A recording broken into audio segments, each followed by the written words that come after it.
Não é tarde para se sonhar. O céu ainda é azul, a esperança é só olhar no olhar de uma criança, no sorriso de uma mãe. Venha fazer parte da família ECGEC. Nunca é tarde para ser feliz. Muitas vezes nós e a nossa família está correndo perigo. Estamos vivendo em uma área de risco, vamos dizer.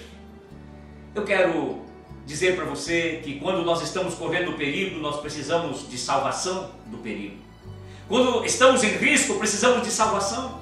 Mas eu te digo que aonde Jesus chega, ali também chega a salvação. A palavra de Deus em Lucas 5 diz: Jesus entrou na casa de Zaqueu e trouxe salvação.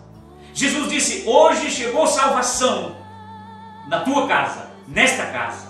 Queridos, nós precisamos abrir as portas da nossa casa. Nós precisamos abrir as portas do nosso coração para que Jesus venha no nosso contexto, para que Ele possa trazer salvação.